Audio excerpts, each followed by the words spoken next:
Okay, do we see the record at the top that it's recording? Yeah. Okay, great, wonderful.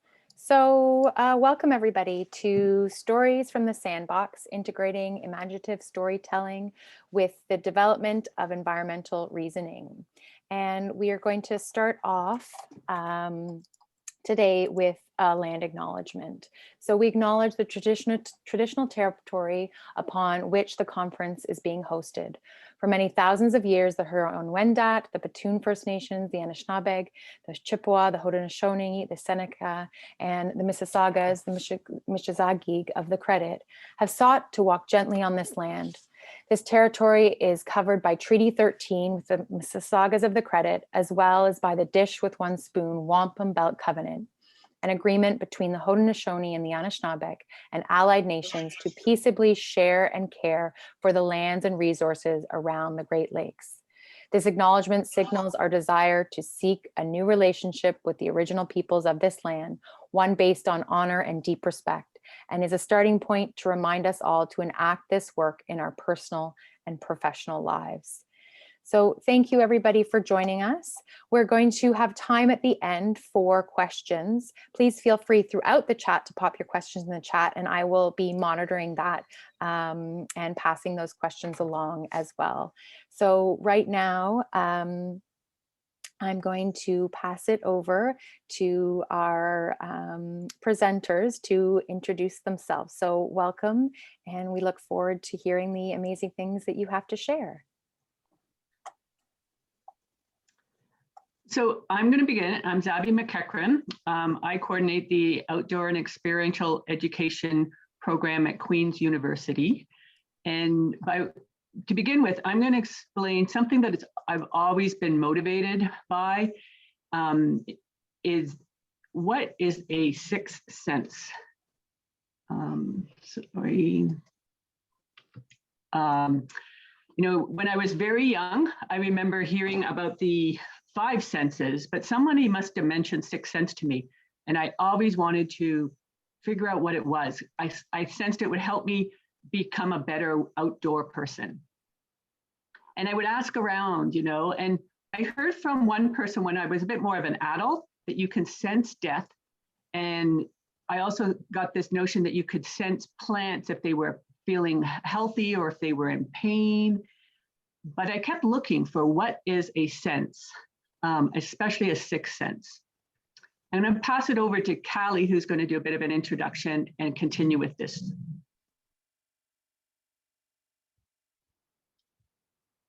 My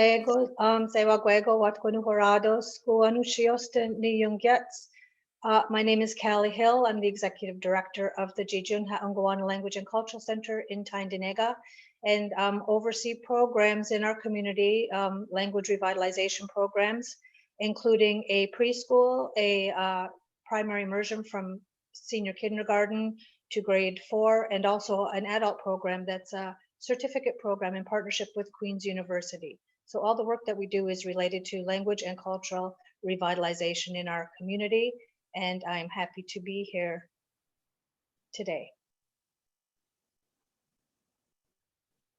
Did you want me to continue on, Zabe, with the? You tell the story. Okay, so Zabe introduced this notion of a sixth sense, and in my upbringing and in my worldview, I've always been, you know, that's been nurtured, that this belief of another sense, and it's just something that we don't question, and we don't need scientific proof to believe it. It's like a connection to the spiritual world. So we receive information to all of our senses, and sometimes that's spirit to spirit, and sometimes we're aware of it and sometimes we're not. So I think of a story when I was about 10 years old, an aunt that was very close to me, she was in the hospital and she had breast cancer, very aggressive. And I was home from school one day and just really restless. I was not feeling well. I stayed home, pacing the floors of the house, and it was just a sense of restlessness. So I wasn't aware of how sick she was, but she passed away that day. And so the evening before her funeral as well, I was washing my hair in our bathroom, kind of upside down in the tub. And she was standing behind me and she was smiling at me. And I was not scared in the sense of seeing a ghost, but I was a bit startled, but I know that she was just there checking on me, and she was there to say goodbye. So I just wanted to share that. Thanks, Zabe.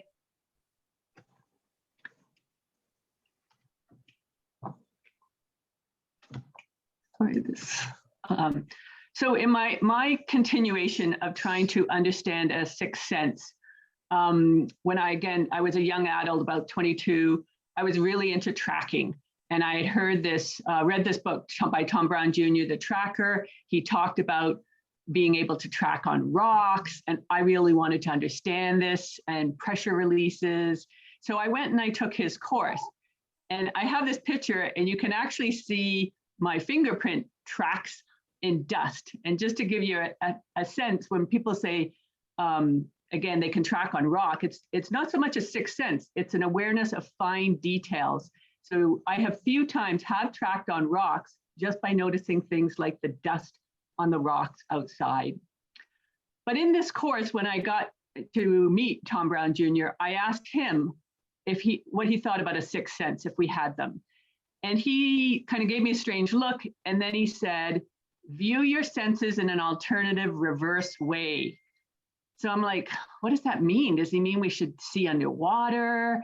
And then I started thinking, maybe it means when we can see someone else sees me, and then when I'm being watched. And that really helped me start to get more into maybe what a sixth sense is. Again, as an educator, but as a young child, I loved the game of hide and go seek. But as an educator, when I taught up north on First Nation communities, isolated ones, I was amazed at how the kids played hide and go seek. The skill level was much more adept, it seemed, than my memory of what I could do when I was young. And again, what is this notion of why do we like to hide and find other people? And is there ability to reverse that and know when other people are seeing us? And I think it's a really natural urge to hide as well as to be camouflaged. And in the stories we tell children, you know, the Harry Potter's one, there's this cloak of invisibility. So what is really going on here? And is this somehow connected to a sixth sense? So again, I'm an adult. I'm trying to figure out how to explore this to improve my outdoor abilities. And I came upon this, what I call exercise to perceiving the world differently in kind of a sixth sense way. An art teacher said, imagine yourself in the middle of a color wheel. You can only see in a certain direction. Let's say it's the blues and mauves and purples and a little bit of red. Do you have the ability to perceive or imagine the colors behind you? And I'm like, that was really interesting. And sometimes when I'm paddling around, I just try and imagine colors. But I also, again, from my time in the North, realized that colors in other languages are not static adjectives like in English. They are actually verbs. And I love that notion that, you know, the plants are greening. It's an action. Photosynthesis is an action. So why can't other colors be verbs?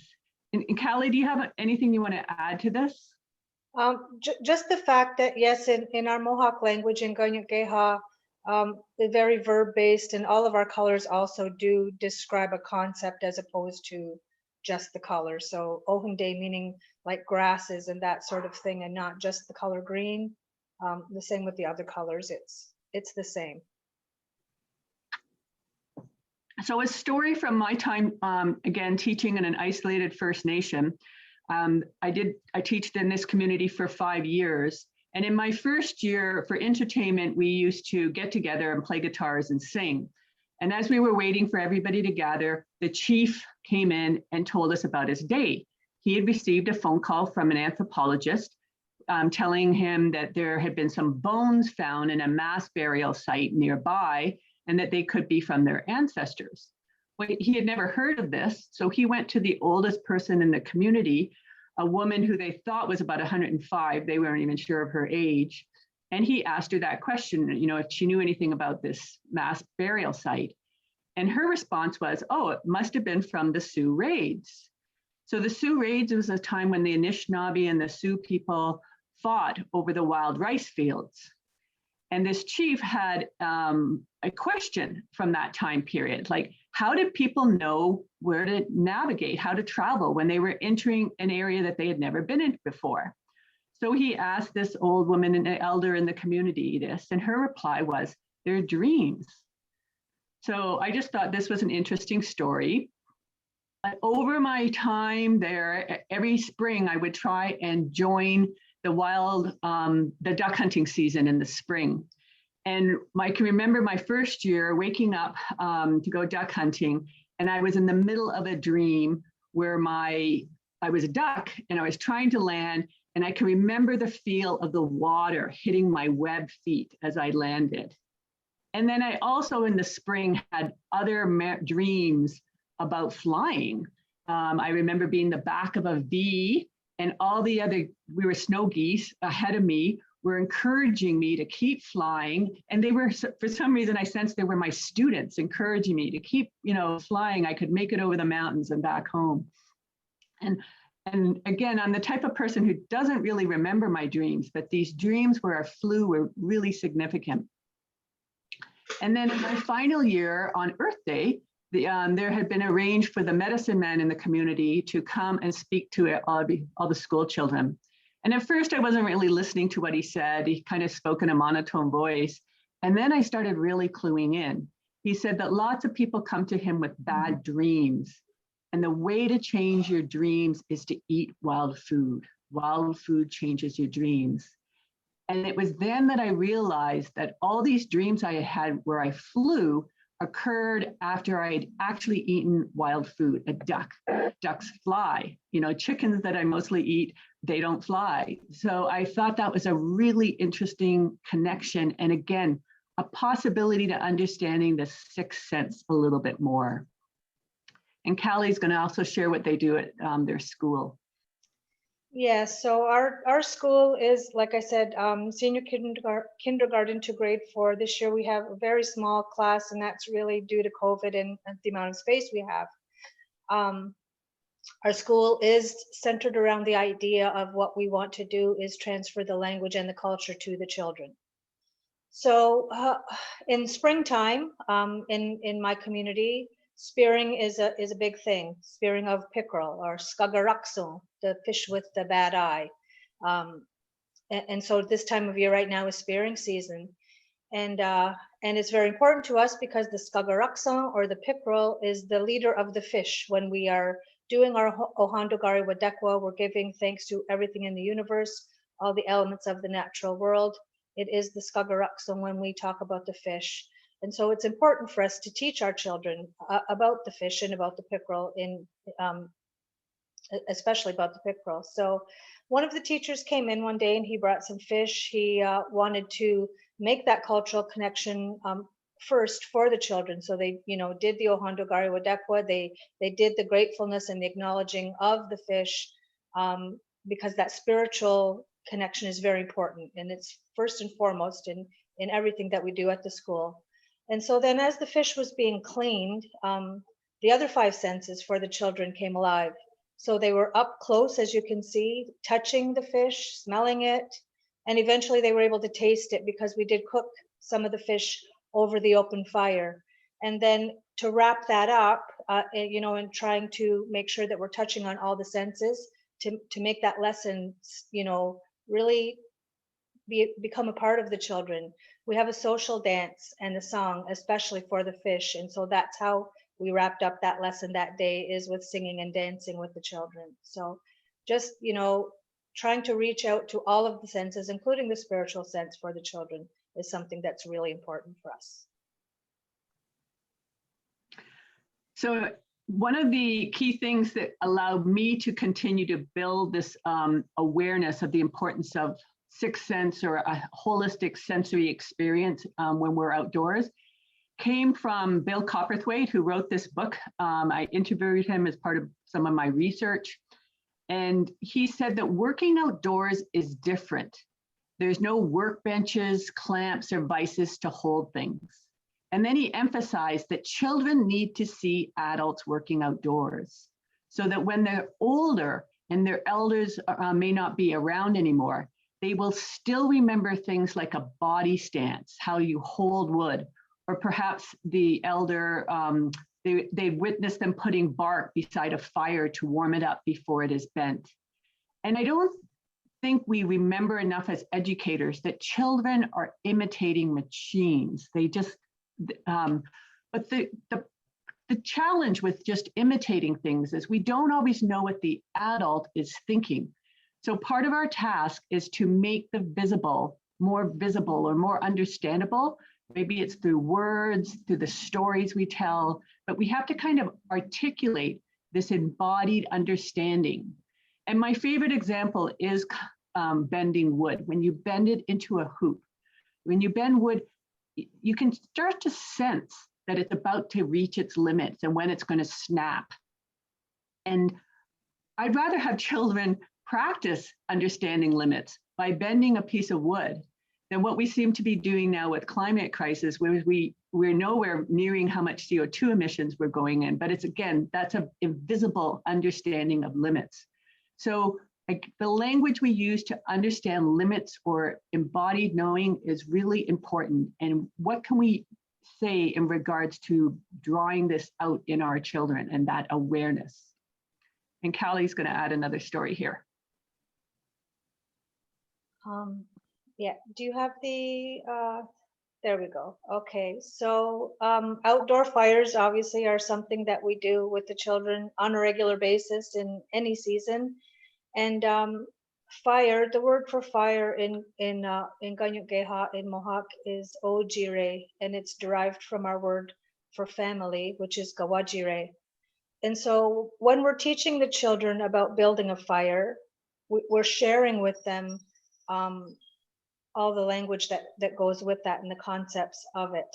And so in order to get the fire started, we tell them we have to gather the tiny little sticks, the smallest ones that we can find, the kindling. And those little sticks represent the most fragile yet the most important parts of the fire, because they're getting it going. And that's the children. Those small sticks are the children. So as that gets going, we add in a little bit bigger size of a stick, and that represents the parents. And it's the parents that nurture the fire, the flame, and the children. And then we let that flame grow a little bit. And after that, we use another size larger of sticks. That represents our aunties and our uncles. And we let the children know that, you know, your extended family, your aunties and uncles are there to help support you, to help guide you. And then finally, we add in the biggest of sticks, kind of the logs.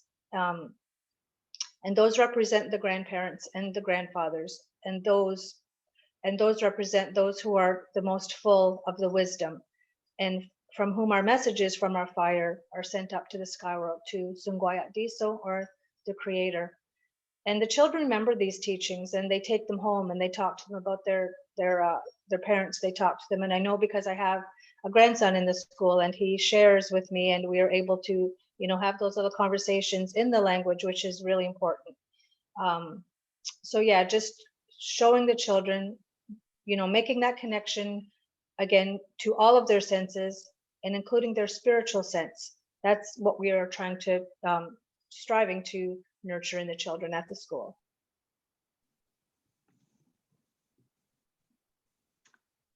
Yeah, for some people, the spiritual sense is another way of saying sixth sense. So my next story is comes from this book, or an elaboration of it, Finding Your Way Without Map or Compass. In it, the author, Callie, says, some people with a knowing nod will even go further and imply that the sense of direction is a sixth sense, a quite special sense to be added to the five senses with which the ordinary man or woman and many other an animal is born. But then he goes on and explains, I do not believe that there is any such sixth sense. A man with a good sense of direction is, to me, quite simply an able pathfinder, a natural navigator, somebody who can find his way by the use of the five senses. The senses he was born with, developed by the blessing of experience and the use of intelligence. All that the pathfinder needs is his senses and knowledge of how to interpret nature's signs. So I put the part in red that I think is most important to educators is what experiences are we offering our young ones to develop this sixth sense or this other way of knowing and embodied knowing. He goes on to give some examples that come from the islanders and those who could travel across the Pacific Ocean for days and days without seeing any land, but then end up at a small island like Hawaii. And he, you know, a simple example is, did you notice a little bit of green reflection in some of the clouds, which could be a reflection of the algae and growth that is in a lagoon? Or even by watching the subtle shapes of the clouds, it indicates land is off because hot air rises and creates a different type of cloud formation. This is just an example of a West Coast orientation with the maps. I'll go on and explain mine and I'll come back to Callie's. So this is a book on a child being lost on a boat in the East Coast and finding his way back because his aunt had knitted him a very folk pattern that's called the compass mitts. What I found a little disappointing in this book is it doesn't really explain how the child used the mitts or this notion of a compass to find their way back. So I myself have knit the mitts because I found it quite fascinating, but I also understand how this occurs. So my knowledge of this comes from the Koyukon people up in Alaska. So I'm going to position this story up there. You can imagine a few hundred years ago, you got up early in the morning and you took a boat and you headed out to fish. Oops. But as you got out, the fog got denser and you couldn't figure out where to go. There was no wind to direct you back to shore and you were afraid you were going to go out into the ocean. What would you do? Well, if you remember that the sun rises in the east and it's morning, you know that the sun is somewhere up above that fog or the clouds and you just can't see it. So you would start to move your boat in a spiral shape. And then your strong, keen sense of observation comes into play. Because again, you're remembering that the sun is up high on the east side of you, and it's going to be pointing in a certain direction. And when all that light from above is bouncing off the small water molecules in the fog, it's going to make the fog seem slightly lighter, have a sheen on that side, which is the west, which means that you then orient your boat away from that lighter shade and you can head back to shore in Alaska. So again, just to emphasize this story, if you were to explain it to a child, instead of having them just watch somebody in a boat go through the motion and not say anything, you would be helping the person remember where the sun is located beyond the fog and the importance of the sun rises in the east and sets in the west. And then you would also explain what you were looking for, which is this fine sheen in the fog that's the light bouncing off on the western side. And again, to emphasize, as educators, we need to do our best to make these fine sensory awareness skills available to students to develop on their own. Callie has another story. Yeah, I also just wanted to mention I was so happy to have been able to listen to Christy Belcourt's keynote yesterday, because she touched on so many things that we're doing at our school. You know, looking for the gifts of children and how they need to explore and the freedom to nurture those gifts. And the fact that they have to be on the land with the grandparents, with the teachers that are going to be able to help them understand and learn things, and the importance of that knowledge transfer and being apprenticed from a very young age. And so when we take the children outside, there's always something to learn. It's they might think they're playing, but you know, they are learning, and we spend a lot of time outside. So one day that we were outside, or they were outside with the children, and one of the little boys came up and asked the teacher, like, how much longer before we can go inside? He was ready to go inside. And so trying to keep the children engaged while outside and on the land, he turned the little boy's question around and took the opportunity for a teaching. And so he turned it into a teaching about telling time without a clock. And so he engaged little boy with a story, telling him first, you have to determine which way is south. If we're going to try and find out what time it is and what time we can go back in, we need to figure out what time it is now. So, determine which way is south, and we can do that because looking at the lowest main branch of a tree points pretty close to the south. And once you know where south is, you poke a stick in the ground, or you use your index finger on the palm of your hand. You imagine where the numbers are around the clock, around the stick, and then you can tell what time it is by where the shadow is. And so the next day, the little boy again was tired and wanting to go inside and asked the question again. But then at that point, the teacher was able to ask him if he could please share his teaching about how can we tell what time it is? Can you, help your friends see what time it is? And so then he told the story about how we could tell time with just using the tree and the stick and being outside. And so, like I say, that apprenticeship, that transfer of knowledge that we give from teacher to child is very important. And sometimes it's the opposite. Sometimes it's from the child to the teacher, but all of that is really, really important that we pay attention to that. So I had an incident happen to me about a month or so ago, and I'm going to explain how I might tell it if I was working with young children. I actually work with teacher candidates. I would role model journaling by making a map in front of them, having them actually see a pencil and pen or colored markers. And so that they could start to develop that bird's eye view. And I would point out how I came out of the forest early in the spring before the leaves came out on a deciduous forest. I started walking down a gravel road. And as I walked down the gravel road, the water on a very shallow lake on my left side, all of a sudden I saw something out in the lake. And I might point it out, I might show them the actual video footage that I took, or I might do it with pictures or stuffed animals in a classroom setting. I hope you can see this little video clip. And then I would basically ask them, what did you see? Should I have stopped? Should I get closer? What is out there?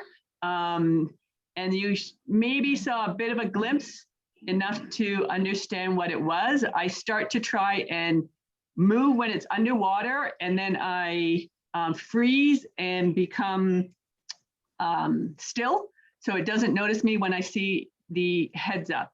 So again, I would ask the students what it was. I'm going to try and tell this story without telling you what it was, and see if you can come up with it. Or I might give them suggestions of what it could be. Then this animal starts to move, looks like it's going to head to shore. So I keep, again, sneaking up. That's a picture of the view of the shore.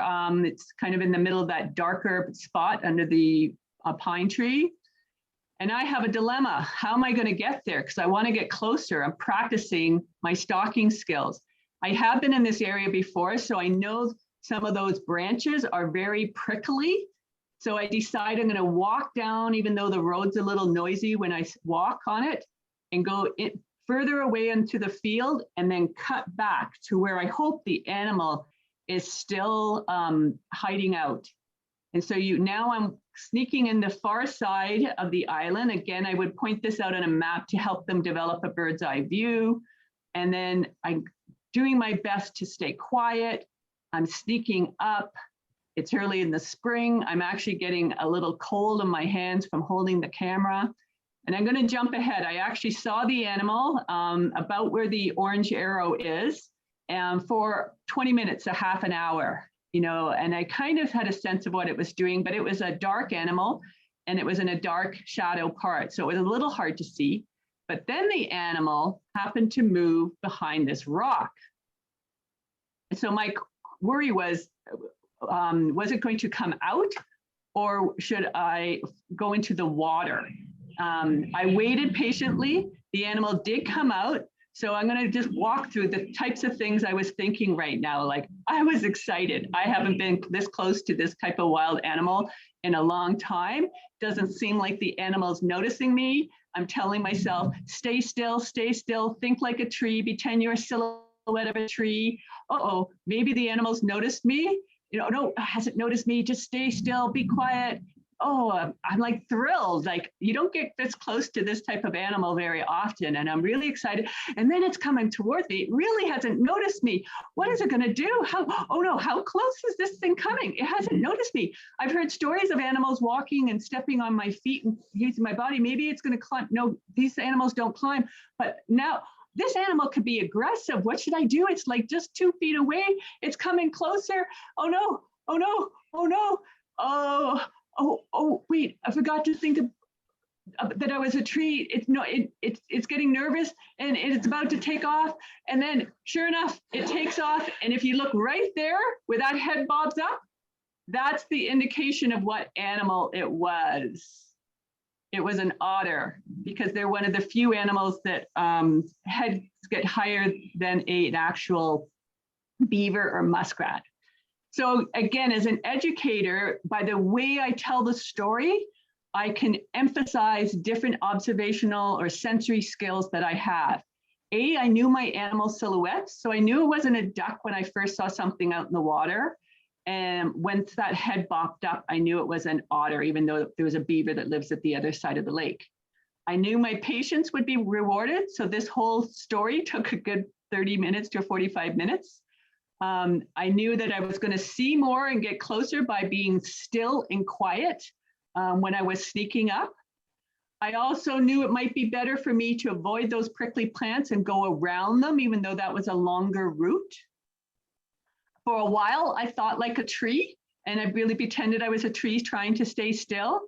But when I walked you through that moment when I actually think the animal sensed my fear and started deciding it was going to go around me. If I hadn't had that fear, maybe it would have actually walked over my foot, thinking I was a skunk or something. And then again, as an educator, I think it's important that journaling, using a pencil, that especially that bird's eye view, is really important in regards to map making. And then overall, actually, I'm going to pass it on to, sorry, you had another story, Callie, correct? In here? No, I think I've told all my stories now. Okay. Yeah. So I have another one at the end. I didn't know if I'd have time for it, but I just want to go through the overall presentation aims that I think you should take away, or thoughts, is that we need as educators to help develop in ourselves as well as in our students this subtle, intimate, embodied knowing of sensory skills. We might consider it a spiritual dimension. We might consider it a sixth sense. It can go by different terms, but I think that it's important that we attend to it the best we're able to in the educational settings we find ourselves. And again, when we tell stories to students, what we do know of this sensory ability, that we emphasize those details, like, you know, the fine sheen in fog. I would never have looked for it if I hadn't been aware of it because somebody wrote it out and I happened to read it in a book. And now I share that story with the educators I work with. Again, the bird's eye view, we should help always remember where the sun and the moon is. And it gives us a sense of time as well, or to think about things that way. I also like that notion because it makes us seem small on the landscape, kind of gives us a sense of humility. And again, if you know other languages, or you want to claim and create terms that express this, I think that's really good. We need more terms to help us express our sensory ability. And it's definitely why I would support the learning of Indigenous languages that will help us travel and be on the land that we live, because those people, those have lived there the longest. Do you want to add anything, Callie? Yeah, I'll always, when you bring up the fact about Indigenous languages, I'll always have something to say. That's great. Yeah, it really is important for the children to learn, for anyone actually to learn the language, because our languages are so descriptive, and that's where the knowledge is, the knowledge of our, you know, our teachings and everything about us, our worldview, who we are, how we, you know, live on the land, with the land, being stewards of the land. Everything is in our language, and so that's why it's so important for us to transfer that knowledge in the language to the children, because as I said, uh, the children take that home to their families, and even if their families are not learning or they don't have speakers in their family, they're going to share those stories, and I think it's really going to resonate with them, and, you know, plant more seeds and just help us to grow the language revitalization efforts that we're trying to attain here in our community by having, you know, a full speaking community that's once again speaking Mohawk as a language of choice here. So thanks for that opportunity to say that, Zabe. So I have one more quiz story for the audience, but I also thought if people had questions, we could take this time now to answer them.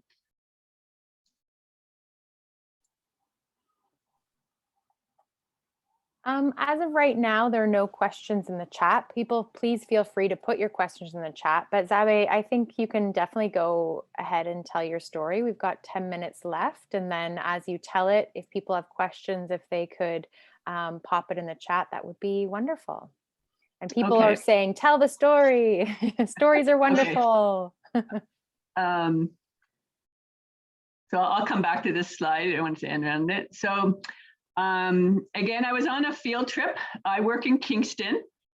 We were going to the petroglyphs provincial parks. We was being a busload of teacher candidates. I was kind of a guest on this bus. And all I knew was that the petroglyphs were somewhere kind of northeast of Peterborough.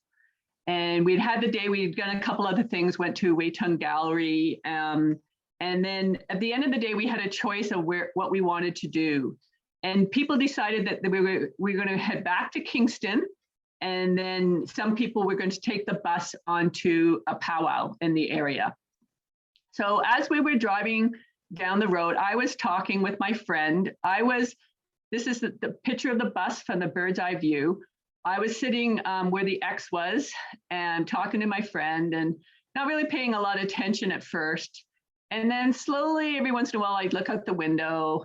And then I noticed that the shadows were on my side of the bus, kind of looking like that, pointing towards the back of the bus. So my question to you guys is, were we heading in the right direction? Or what would you be thinking if you were kind of cluing into the shadows on the bus? I'll go back a little bit to my map. We're trying to head to Kingston and it's late in the day. I don't know if people are putting in the chat which direction they think the bus is going. Yes, I might add. They see you're going back to Toronto. Yeah. So that's basically the bus driver had come down from the north and they didn't know the area. And somebody had told them about Highway 115, that they knew that would take them back to Toronto, back to the 401, which we had to get on. So we were actually on that heading west. And it was just, we would have taken this very long route all the way back. There are some shorter routes that we could have cut down to the 401. And because the person I was sitting next to was kind of organizing this, and I happened to say something to them, like, I think we're heading in the wrong direction. Look at the shadows. And they went up and they told the bus driver that, and then we kind of got turned around. But again, these were all adults. And if I hadn't developed this awareness to, I like to know where the sun is always, and I'm always testing myself that way. Once I traveled across New York, I had a lot of time and I didn't want to be on the busy highways. I like country roads. So I just challenged myself. It was a sunny day to see if I could drive across most of New York State. by taking the back roads and just paying attention to the sun. So if the road happened to turn and wind, I could still head east and know eventually I was going to get closer to the border and get back into Southern Ontario. So that's my little story, and I'll go back. If there's no more questions, I do have one more story I could there is tell. one question. Okay.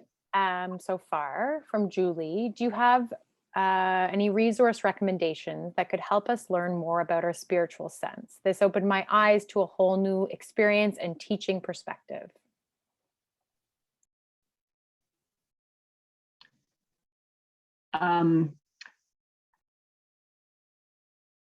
This is, again, I teach teacher candidates, and I know I take them to both the public school and the Catholic district school boards outdoor ed center in my local area.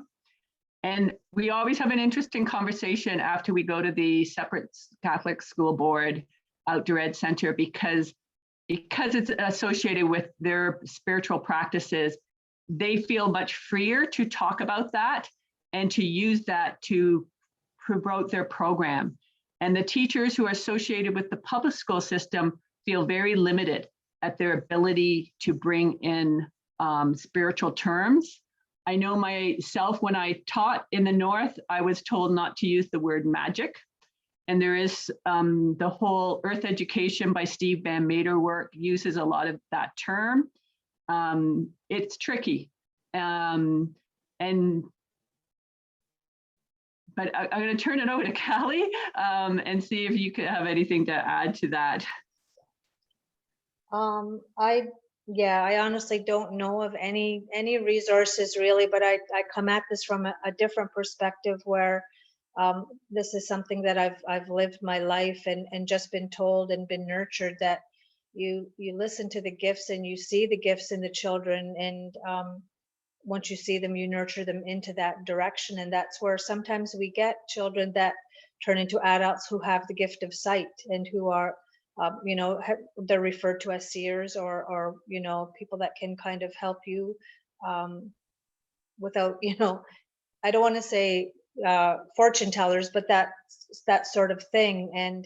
And we have to just believe in the children. And when they're telling us something, and if they see somebody that we don't see, we have to believe that is true, that there's something that they see. Children are much closer to the spirit world than we are, and we remember that as well. So again, we just don't question it, we just nurture it. I'll also add, I'm a Waldorf handwork instructor. And when I took my training for that, Rudolf Steiner was one of 4 educators I actually studied. He likes the notion that when children are raised, they should have a foot in both worlds, kind of like the two-eyed seeing notion that was mentioned yesterday. They should have the ability to follow the science, but they should also be nurtured to their fullest capacity in the, let's call it multisensory manner, the clairvoyant manner. And so sometimes people get turned off by the notion of gnomes when they see them in a Waldorf, brochure or something. But what that notion is, and it's part of, I think, many folk traditions for the Europeans culture, is to nurture that sense of an animate landscape.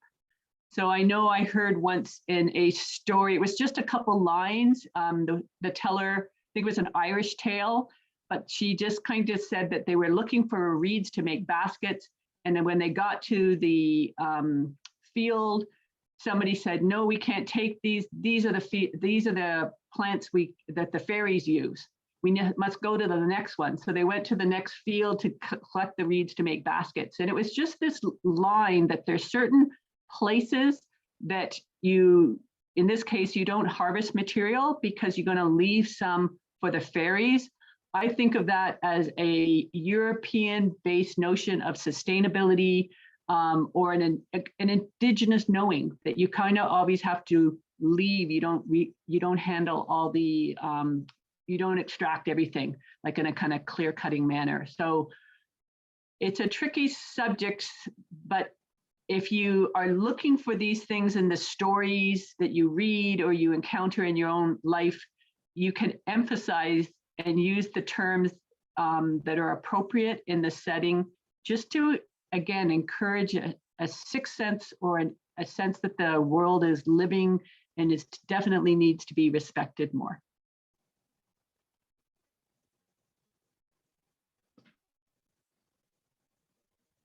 Was there any other questions? Remy was just wondering if you could explain the image with the wooden carvings a little bit more. We do only have 1 minute, but yeah. So when me and Callie were having some challenges going back and forth because we couldn't pass the PowerPoint slides. So I just put this in as a clue to remind me to, for Callie to talk. And these wooden things are actually maps that were used by, I think it's like the Inuits, a farther northwestern culture, that kind of indicate to them where islands are and where maps are, and they would feel them as they traveled. So I just like this notion it was a different type of map. I don't know much more about it than that. I got this off the web just as a placeholder. okay, well, thank you. Thank you so much, Zabe and Callie, for sharing, sharing your stories. That's such an important part of learning, and really appreciate you doing that and the time taken to do so. So just honoring time that we have to now move on to other sessions. Thank you again. And I hope everybody continues to share their own stories, because that's a great way to learn. Right. Thank you so much, everyone. I'm sorry I have to head off to facilitate another meeting, or else I'd keep it open so people could keep chatting. But thank you, Haley. Thank you, Callie. Thank you all who attended this session. Yeah, thank you. Nyawa. bye. Ona. Thanks, Missy.